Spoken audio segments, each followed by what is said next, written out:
Hello मित्रों, जैसा कि आप जान रहे हैं कि मैं भाग 3 तक व्याकरण की वीडियो बना चुकी हूँ। आज चौथी वीडियो आपके सम्मुख लेकर के आई हूँ।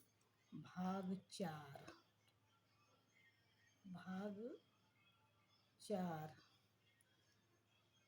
व्याकरण के वीडियो आपके सामने क्रमशः रख रही हूँ। और कल मैं आप लोगों को स्वर पर पढ़ाई, आज मैं व्यंजन पर पढ़ा रही हूँ। स्वर का मैं कल पढ़ाई थी कि स्वर किसे कहते हैं, स्वर के कितने भेद हैं, स्वर के अंतर्गत कौन कौन से स्वर लघु होते हैं, कौन दीर्घ होते हैं, कौन प्लुत होते हैं, ये सब मैं कल बताई थी मित्रों। और आज मैं आपके सम्मुख व्यंजन के बारे में लेकर के वीडियो आई हूँ। व्यंजन को मित्रों हल भी कहते हैं। हल कहिए या व्यंजन कहिए, इसे हम हल कहें या व्यंजन कहें। आज हम आप लोगों के सामने इसी पर क्लास लूँगी कि व्यंजन क्या है या हल क्या है। तो सबसे पहले मित्रों व्यंजन क्या है इसको हम जान लेते हैं। संस्कृत में इसी व्यंजन को कहते हैं अनवग भवति व्यंजनम। अन मने नहीं, वग मने बोला जाता है, भवति मने होता है, व्यंजनम मने व्यंजन। अर्थात जिन व्यंजन का उच्चारण बिना किसी सहायता से न हो, अर्थात कहने का मतलब यह है कि व्यंजन वह है जिनका उच्चारण स्वर की सहायता के बिना नहीं हो सकता है। क्या है? कह रहे हैं जिनका उच्चारण स्वर की सहायता के बिना नहीं हो सकता है, उसे ही व्यंजन कहते हैं। मित्रों कल मैं समझाई थी, स्वर के साथ साथ एक क को नहीं बताई थी। आप लोग पिछली वीडियो देख लीजिएगा। मैं नहीं कही कि एक क देखने में भले अकेला लग रहा है, लेकिन ये इसमें स्वर अ है, तब जाकर के एक क हमारे और आपके सामने दिख रहा है। यह व्यंजन ऐसा नहीं है कि इसमें अ नहीं है, अ है इसके साथ, तब जाकर के यह क आपके सम्मुख या हमारे सम्मुख दिख रहा है। इसे हम व्यंजन कल मैं बताई थी। इसी तरह से और भी व्यंजन वर्ण जानिए, क ख ग घ ङ च छ ज, जैसे भी है ये आप समझ लीजिएगा। आज हम लोग इसी व्यंजन के बारे में चर्चा कर रहे हैं मित्रों कि व्यंजन क्या है। तो व्यंजन वह है जिनका उच्चारण स्वर की सहायता के बिना नहीं होता, अर्थात स्वर लगना इसमें अनिवार्य ही है। बिना स्वर का ये नहीं बन सकता है, या बिना स्वर का यह अपने आप में पूर्ण नहीं माना जाता है। इसीलिए इसका एक नाम है मित्रों अर्ध व्यंजन भी ये कहा जाता है। अर्ध व्यंजन, अर्धमात्रिक भी इसे कहते हैं। किसको कहते हैं? इसी व्यंजन को अर्धमात्रिक वर्ण भी कहा जाता है। किसको? जितने भी क ख ग घ च छ ज झ ये सब हैं, इनको हम अर्धमात्रिक वर्ण के नाम से भी जानते हैं। उसी तरह से आप थोड़ा सा और मैं कल वाली जो वीडियो बनाई उसको देख लीजिएगा। थोड़ा सा एग्जाम्पल इसका बता रही हूँ। यथा जैसे मान लीजिए कि च ले लीजिए, ट ले लीजिए, प ले लीजिए, कुछ भी ले लीजिए, तो ये सब में मित्रों अ छिपा हुआ, अर्थात इसमें अ है। बिना अ का ये पूरा नहीं हो सकता है। कोई भी व्यंजन क्यों न हो, लेकिन बिना स्वर की सहायता से यह पूर्ण नहीं माना जाता है मित्रों। जैसे प हुआ, तो कल मैं आपको बताई थी, आप लोग उसको पिछली वीडियो जरूर देखिएगा, तभी स्वर के बारे में पूरा आप क्लियर कर पाएंगे। आज मैं इससे आगे लेके चल रही हूँ आप लोगों को।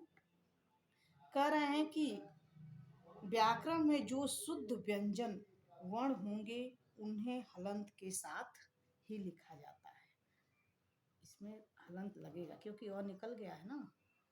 तो कह रहे हैं कि ये शुद्ध कहे जाएंगे। जैसे च है, ट है, प है, यही नहीं मित्रों और भी व्यंजन है, तमाम व्यंजन है। क ख ग घ च छ ज झ ट ठ ड प फ द ध, ये जान रहे हैं तमाम व्यंजन हैं। उन व्यंजनों में जब भी हम शुद्ध लिखेंगे तो उसके साथ हलंत लगा के ही लिखेंगे। और ये देखिए बना हुआ है, इसमें अ स्वर है, बिना स्वर की सहायता से उच्चारण तो मान लीजिए करेंगे तो नहीं लगेगा कि हम इसके साथ अ भी ओ कर रहे हैं, लेकिन अगर सूक्ष्मता से हम ध्यान दें तो इसमें हर व्यंजन में अ स्वर रहता ही रहता है। और यहाँ पर देखिए मैंने वर्ण विन्यास किया हुआ है, इसको एक एक करके इसमें आपको सामने दिख ही रहा है। तो मित्रों, अब इसमें इसको हम यानी जितने भी व्यंजन हैं उसे हम अर्धमात्रिक वर्ण भी मैं बताई हूँ, अर्धमात्रिक वर्ण भी कहते हैं।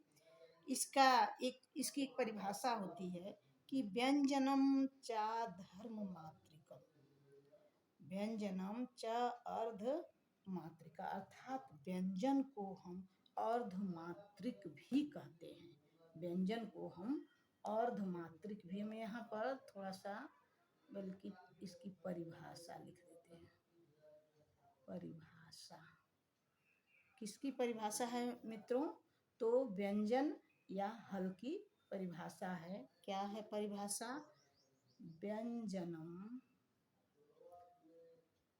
व्यंजनम च अर्ध मात्रिकम, अर्थात व्यंजन अर्धमात्रिक होता है। व्यंजन अर्धमात्रिक होता है।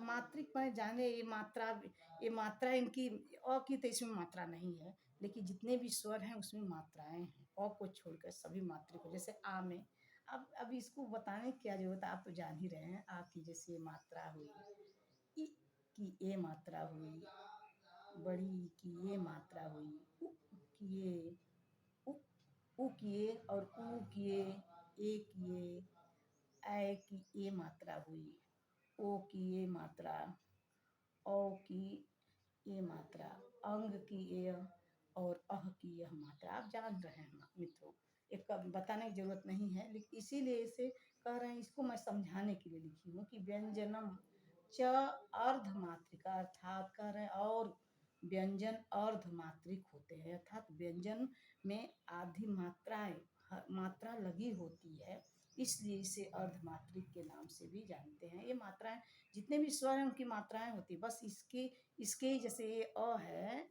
तो अ की ही मात्रा नहीं होती है, बाकी आ से स्टार्ट हो जाता है, इस सबकी मात्रा होती है। जैसे आ की ये मात्रा है, उसी तरह से इ की ये ई ऊ ये सबकी मात्रा होती है। तो ये तो मान लीजिए हमने समझाने के लिए आपको बताया है। और मित्रों हम आगे बढ़ते हैं। कह रहे हैं कि सभी व्यंजन वर्ण हल प्रत्याहार के अंतर्गत, अर्थात व्यंजन जितने भी हैं ये हल प्रत्याहार, अगर पूछा जाए कि व्यंजन किस प्रत्याहार के अंतर्गत आते हैं तो आप सीधे लिखेंगे कि हल प्रत्याहार के अंतर्गत आते हैं। जब प्रत्याहार मैं पढ़ाऊंगी तो वहाँ मैं आपको इंगित करूंगी, बताऊंगी कि हल प्रत्याहार कहाँ से कहाँ तक हल प्रत्याहार हो रहा है। आप जब 14 सूत्र पढ़ लेंगे तो उसमें से चौथे से लेकर के आपको मैं बताऊंगी, चौथे से लेकर के 14वें तक, जैसे अ ई उ, अ ई उड़, री री क, ए ओ औ, ऐ औ च, ह य, चौथे नहीं पांचवें से ह य व र ट त, ह के यहाँ से ही स्टार्ट होता है मित्रों हल प्रत्याहार, ह से लेकर के और लास्ट में जो अल प्रत्याहार होता है वहाँ से हम ल उठाते हैं। तो यही अगर प्रश्न पूछ देता है कि सभी व्यंजनों का उच्चारण किस प्रत्याहार के अंतर्गत होता है तो वह हल प्रत्याहार के अंतर्गत आता है। और जब मैं आप लोगों के सामने मैं पढ़ाऊंगी प्रत्याहार तो मैं बताऊंगी, और या सूत्र भी पढ़ाऊंगी 14 माहेश्वर सूत्र, तो उसमें मैं इसको इंगित करूंगी मित्रों। आप पहले से भी पढ़े होंगे तो छोटी ही बात है, जैसा कि आप लोग सब लोग जानते होंगे, अब इसमें बताने की बात नहीं है। तो सभी व्यंजन हल प्रत्याहार के अंतर्गत आते हैं। एक प्रश्न और पूछ सकता है, मैं कल का बताई भी हूँ कि सभी स्वर किसके अंतर्गत आते हैं, तो सभी स्वर अच प्रत्याहार के अंतर्गत आते हैं।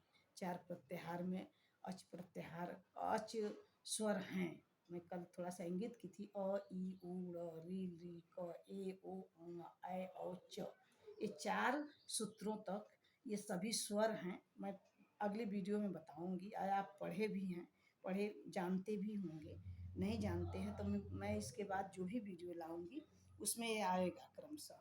तो हल प्रत्याहार के अंतर्गत सभी व्यंजन आते हैं और अच प्रत्याहार के अंतर्गत सारे स्वर आते हैं, इतना जानते रहिएगा। या तो लिख ही देती हूँ, देख लीजिए। ये हल ये प्रत्याहार है, थोड़ा बड़ा लिखती हूँ।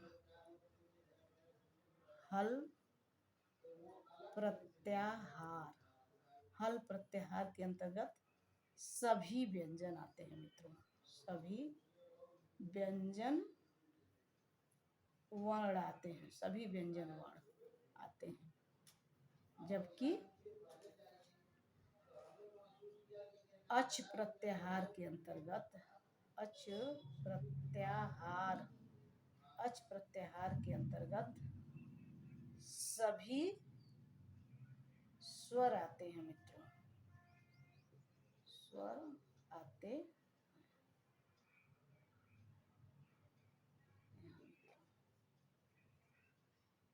ठीक, ये पूछता है कि किस प्रत्याहार के अंतर्गत सभी व्यंजन आते हैं, तो हल प्रत्याहार के अंतर्गत सभी व्यंजन आते हैं। कई बार पूछा है, कई ये भी पूछा है कि किस प्रत्याहार के अंतर्गत स्वर आते हैं, तो अच प्रत्याहार के अंतर्गत सभी स्वर आते हैं और हल प्रत्याहार के अंतर्गत सभी व्यंजन आते हैं मित्रों। तो ये तो क्लियर हो गया आप लोगों को। अब मैं आगे इसी पर, इस क्रमशः इसके आगे मैं बढ़ रही हूँ। अगर प्रश्न पूछता है कि कुल व्यंजन वर्ण कितने हैं, तो आप लिखेंगे 33। कितने हैं? 33। अब 33 व्यंजनों में अब मैं क्रमशः आपको बताऊंगी, पहले आप मूल मूल चीज़ समझ लीजिए कि 33 तो ये व्यंजन है, कितने हैं? अगर पूछ दे कि व्यंजन वर्ण, व्यंजन वर्ण कितने हैं, तो व्यंजन वर्ण कितने हैं मित्रों? 33। कितने हैं? 33 माने गए हैं। जो माहेश्वर सूत्रों के ह य व र ट से लेकर के हल तक जो 10 सूत्र, अभी मैं बताऊंगी ना, ये 10 सूत्र, उन 10 सूत्रों तक, यानी 5वें सूत्र से लेकर के 14वें सूत्र तक, अर्थात 10 सूत्रों तक जो माहेश्वर सूत्र है, वहाँ तक सभी के सभी व्यंजन ही आएंगे मित्रों। अब अगला, इसको मैं ऊपर भी बताई हूँ, अगला मैं बता रही हूँ व्यंजन के प्रकार या व्यंजन के भेद, कुछ भी कहिए, पूछ सकता है कि व्यंजन के भेद या प्रकार। तो व्यंजन के भेद या प्रकार भी कहते हैं मित्रों इसको, व्यंजन के भेद या प्रकार। तो मुख्य रूप से व्यंजन के कितने प्रकार होते हैं? 3 प्रकार। आप पढ़ते आ रहे हैं, ये बहुत बड़ी बात नहीं है, छोटी बात है, आप लोग जान रहे हैं कि व्यंजन के 3 प्रकार होते हैं जो माहेश्वर सूत्र में स्वयं गिने गए हैं। और वह मुख्य रूप से कौन कौन से होते हैं 3 प्रकार, तो उसको जान लीजिए। स्पर्श व्यंजन, स्पर्श व्यंजन, दूसरा है, यहाँ लिखती हूँ मित्रों, दूसरा है अंतस्थ व्यंजन।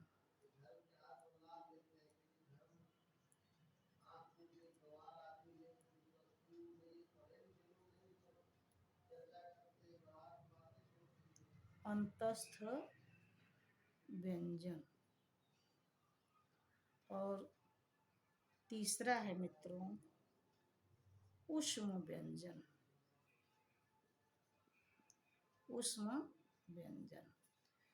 पूछा जाए अगर आपसे कि स्पर्श व्यंजन के अंतर्गत कितने कुल वर्ण आते हैं या कितने कुल अक्षर आते हैं, तो आप लिखेंगे मित्रों 25 वर्ण।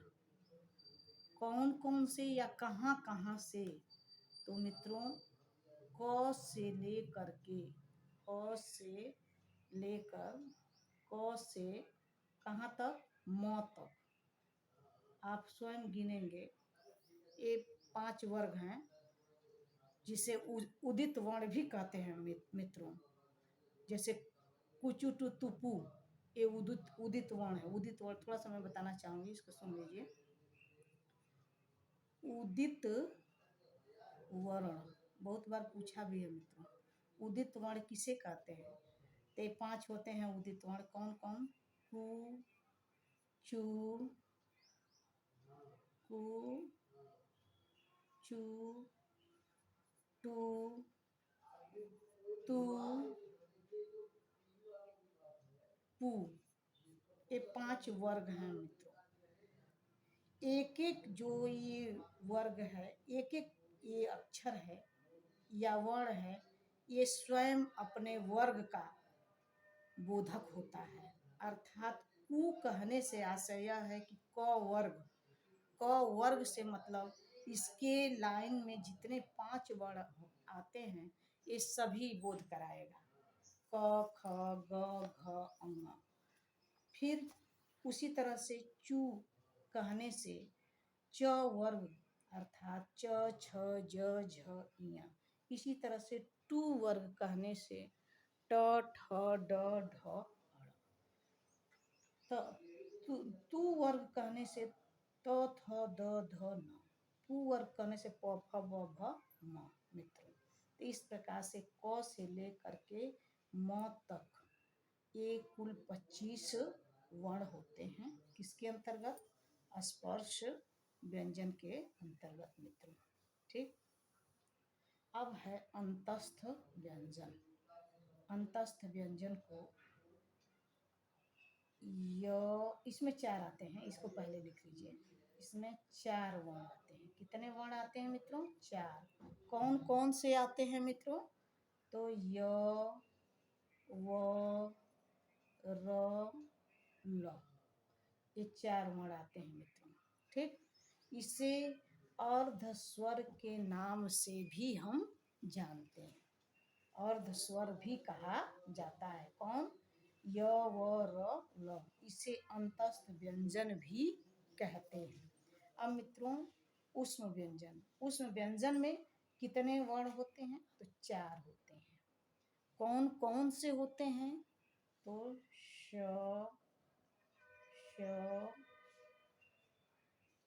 स, ह, ये 4 होते हैं मित्रों। तो ये तो व्यंजन के आपके सम्मुख में प्रकार बता रही हूँ मित्रों कि व्यंजन के कितने प्रकार हैं या कितने भेद हैं। तो व्यंजन के मुख्य रूप से 3 भेद हैं।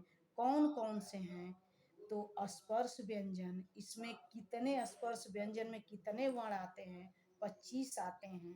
कहाँ से कहाँ तक आते हैं? क से म तक आते हैं। फिर अगला है दूसरा अंतस्थ व्यंजन। अंतस्थ व्यंजन में कितने वर्ण आते हैं? तो 4 आते हैं। कई बार पूछा है मित्रों, आप लोग उठा करके पेपर देख लीजिएगा, जहाँ भी आप देते हों, चाहे टेट में, UP TET, C TET, TGT, PGT, बहुत बार पूछा है। तो अंतस्थ व्यंजन में कितने कुल वर्ण होते हैं? तो 4। कौन कौन से वर्ण होते हैं? य, व, र, ल।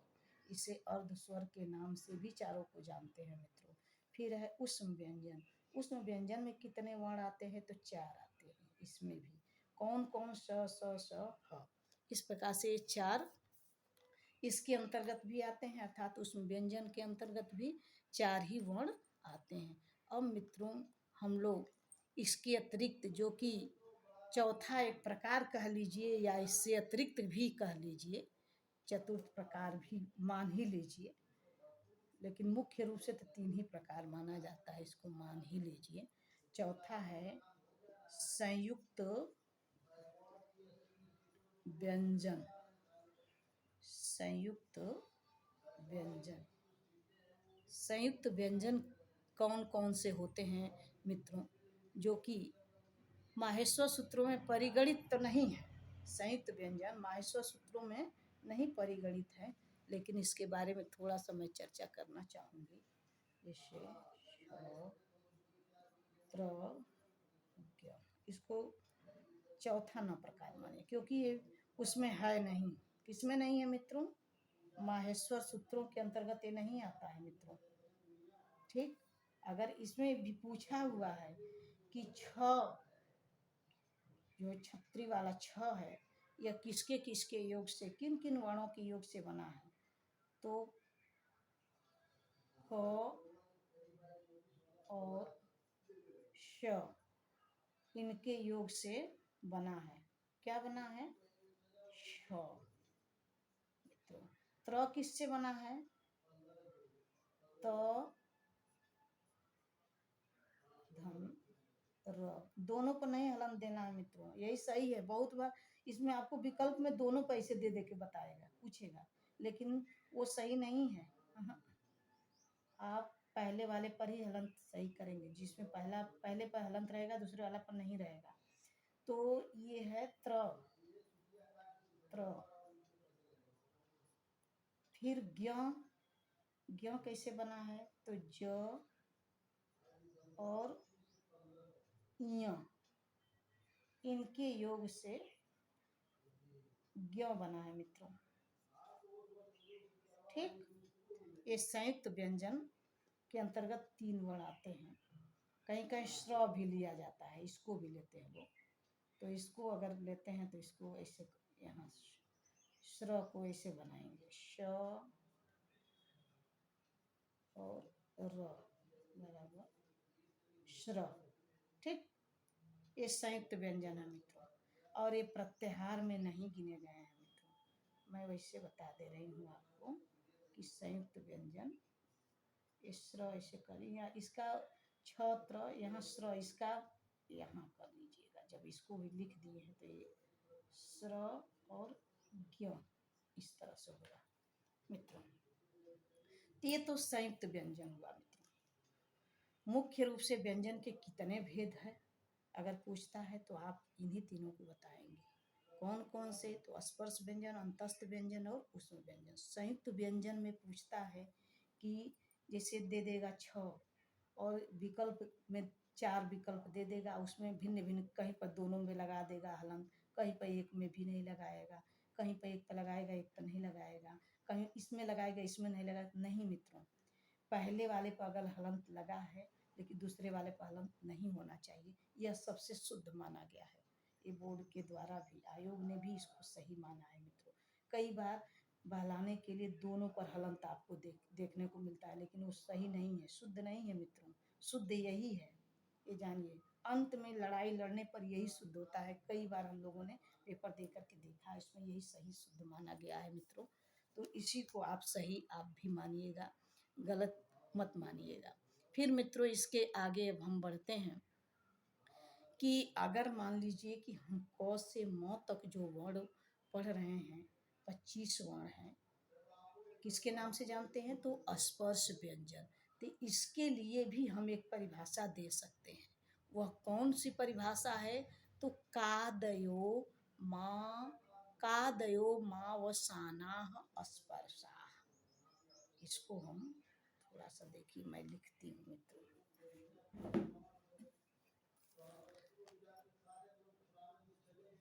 कादयो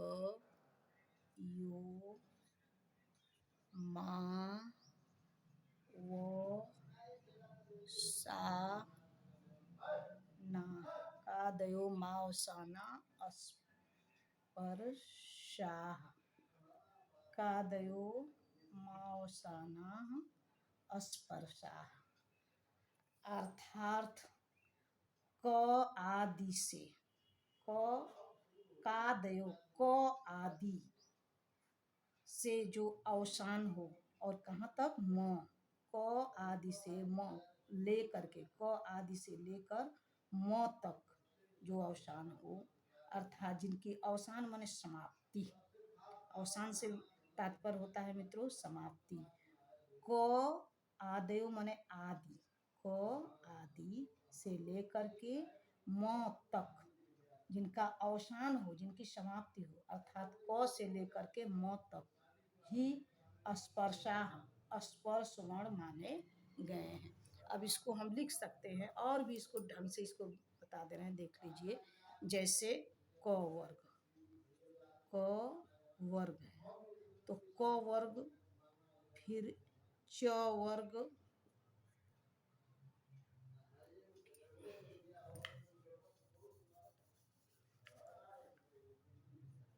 च वर्ग, फिर ट वर्ग, त वर्ग, प वर्ग। तो मित्रों ये वर्ग कहने का तात्पर्य यह है कि अगर हम इसके आगे पहले पहले वाले वर्ण को ही हम वर्ग की संज्ञा देते हैं। ऐसा नहीं है कि हम ख को वर्ग कह दें, नहीं, वर्ग नहीं है मित्रों। या जो भी दूसरी तीसरी चौथी पांचवी अक्षर ये वर्ग नहीं कह सकते हैं। इनको हम वर्ण कह सकते हैं, अक्षर कह सकते हैं, किंतु वर्ग नहीं कह सकते। जब भी वर्ग का स्थान लेगा ये पहला ही वर्ण लेता है मित्रों। तो क वर्ग कहने से तात्पर्य है कि क के लाइन का जो 5 वर्ण हैं ये सभी आ जाएंगे। हम केवल क वर्ग कहें कि पांचों वर्ण आ जाएंगे। जैसे क, ख, ग, घ, अं। इस प्रकार से मित्रों ये पांचों क वर्ग कहने से पांचों वर्ण आ गए। ठीक उसी तरह से च वर्ग कहेंगे तो पांचों वर्ण आ जाएंगे। जैसे च, छ, अब जान रहे हैं, अब इसको हम जल्दी जल्दी लिख दे रहे हैं। च, छ, ज, झ और इया। उसी तरह से ट, ठ, ड, ये हलंत लगा रहे हैं, ड, ट, ठ, ड, ढ और त, त, थ, द, त, थ, द, ध, न। इस प्रकार से मित्रों प, फ, ब, प, फ, ब, भ, म। इस प्रकार से मित्रों अगर ये जोड़ा जाए सभी मिला करके ये 5 हैं तो 25 ये वर्ण हो जाएंगे मित्रों। 5, 10, 15, 20, 25 वर्ण। तो ये 25 वर्ण यहाँ लिखी हूँ मित्रों कि यह स्पर्श व्यंजन के नाम से जाने जाते हैं मित्रों। फिर वर्ग इसको और भी ढंग से बनाना चाहेंगे तो बना सकते हैं। कहते हैं कि इसमें से 5-5 वर्गों के जो समूह बने हैं इन समूहों को कह रहे हैं कि इन समूहों का नाम है वर्ग। किसका? ये 5-5 वर्ग बना हुआ है, इन्हीं समूहों का नाम भी वर्ग है। ठीक, और हम सबको इनको हम वर्ग नहीं कह सकते। जैसे ख, ग, घ, अंग को वर्ग नहीं कह सकते हैं। जब भी कहेंगे पहली अक्षर को ही हम वर्ग की संज्ञा देंगे मित्रों। क्योंकि वर्ग कहने से तात्पर्य है कि इसके लाइन के जितने भी 5 वर्ण आ रहे हैं ये सभी के सभी आ जाएंगे मित्रों। हैं, तो इसको ध्यान दीजिएगा मित्रों। हैं, फिर आगे हम चलते हैं मित्रों। इनके ये वर्ग जो है इनका उच्चारण स्थान क्या है या उच्चारण स्थान के आधार पर किस प्रकार से वर्ण बने हुए हैं हम इसको बताएंगे मित्रों। थोड़ा ध्यान दीजिए। अब इसको मैं मिटा रही हूँ, आप नोट कर लीजिएगा। वैसे आप जानते होंगे बिल्कुल सरल सा है। हम यही उम्मीद करते हैं कि आप लोग बार बार इसे पढ़े होंगे।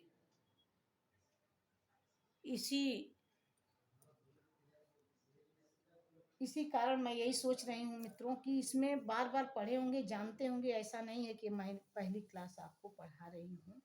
और अगर नहीं जानते होंगे, आप लोग नए होंगे तो इस वीडियो को देख लीजिएगा, आपको स्पष्ट हो जाएगा मित्रों।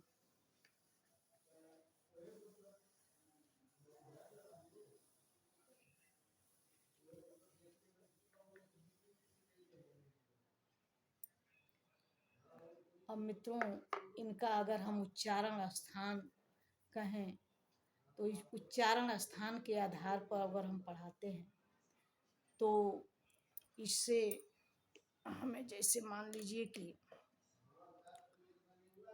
यहाँ पर अगर हम या अगले वीडियो में ही पढ़ाएं मित्रों, उच्चारण स्थान अगले वीडियो में ही मैं पढ़ाती हूँ, बल्कि इसे यहीं पर एंड करते हैं मित्रों। उच्चारण स्थान विस्तार से मैं अगले वीडियो में लाऊंगी, वो नहीं तो वीडियो बड़ी हो जाएगी और आप लोग भी ओझल होने लगेंगे। मित्रों, जो भी मेरे वीडियो में सुझाव देना हो मेरे क्लास के संदर्भ में, उसे लिखिएगा, कमेंट कीजिएगा और मेरी वीडियो को अधिक से अधिक लाइक और शेयर कीजिएगा। मेरी वीडियो आपको कैसी लग रही है मैं कैसे जान पाऊँगी जब तक कि आप कमेंट नहीं करेंगे। और यूट्यूब चैनल पर मेरा कौन सा यूट्यूब चैनल है तो आप जान ही रहे होंगे, संस्कृत शिक्षा ऑल एग्ज़ाम बाय मीरा। इसे लाइक और शेयर कीजिएगा मित्रों, और जो भी सुझाव हो उसे कमेंट बॉक्स में ज़रूर लिखिएगा, जिससे कि मैं अगली वीडियो आपके सुझाव के अनुसार ही बना सकूं। नमस्कार।